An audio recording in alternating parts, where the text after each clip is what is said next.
Hello from Edfu. I recently showed you the tombs in Elkab. Being here, I couldn't miss another ancient site, the remote, hard-to-reach temples of the local desert, almost never visited by tourists. Elkab is located 25 kilometers north of Edfu, or Nekab, as the ancients called the city. Although it's only, I think, 25 kilometers from Edfu, the road is very challenging, so I am going to drive around 1 hour or even more. Passing the necropolis of Elkab, continuing northeast through the desert, we come across Wadi Hilal, a vast valley which in ancient times served as a caravan route, connecting the Nile Valley with the Red Sea coast.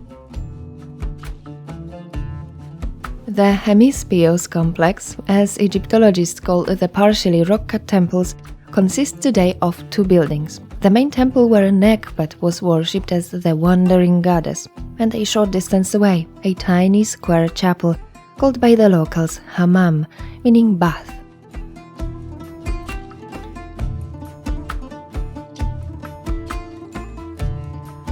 Built in the 13th century BC by the Viceroy of Kush, a powerful courtier of Ramses the Great, Satau.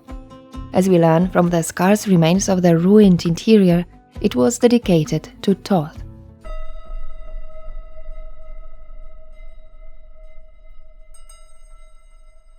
Thoth was responsible for calming the agitated daughter of the sun god, his eye, who, according to the universal national myth of the Egyptians, for unclear reasons left her father and Egypt, thus threatening the maintenance of the entire creation because with her, the divine law and cosmic balance Maat left Egypt.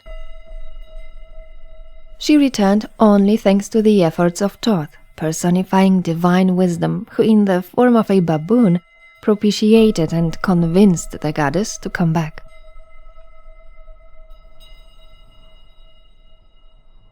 While in numerous versions of the myth, the wandering goddess could be Tefnut, Bastet, Hathor, Mut, Nekab, and many other locally worshipped daughters of the sun, the one who resolved the crisis was always Thoth.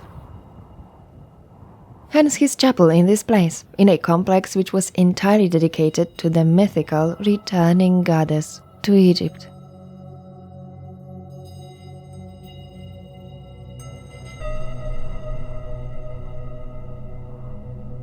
The main building is the Temple of Sekhmet, built in Ptolemaic times in the 2nd and 1st centuries BC. Stepped ramp leading through a now ruined portico to a platform which opens into a chapel carved into a natural cliff. One of the oldest elements of the complex is a scene showing Ramses II before Ra-Horachti and Nekab, shown not as a vulture, but as a woman wearing the ATEP crown. The entire valley, Wadi Hilal, was called by the ancient Egyptians the Lady of the Opening of the Valley. According to the local version of the myth, the daughter of the sun was Nekab, the patroness of the city, and her rebellious and destructive lion-headed form was Sekhmet, already in the pyramid texts identified with Bastet and Sekhmet. It seems that the Ptolemies only transformed the former tomb into a temple chapel. We see here a layout typical of the funerary cult chapels of Elkab, with a characteristic arched ceiling. It was plastered and covered with new reliefs, and only frieze decorated with Hathoric motif has partially survived here.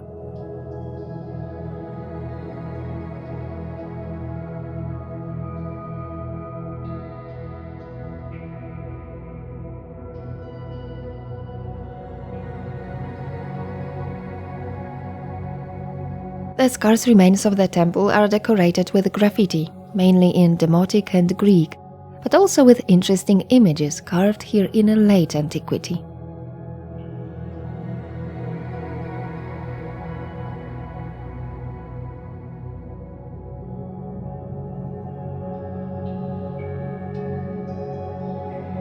These representations of Horus most probably come from Roman times.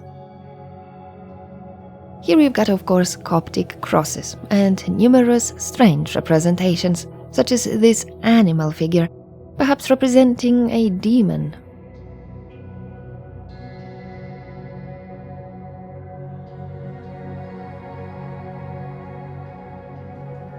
Returning towards the Nile, we see from a distance the largest ancient structure of Elkab, a huge mud brick wall, a place locals call Prophet Joseph's Granaries. The walls date back to the time of Pharaoh Nectanebo II, the last ruler of the 30th dynasty from the 4th century BC. They surrounded the central part of the ancient city of Nekab, covering an area of about 25,000 square meters. As the local police explained to me, this place is closed to visitors. But just before I found out, I had managed to capture a panorama of both the Elkab necropolis and what was once the city of the living.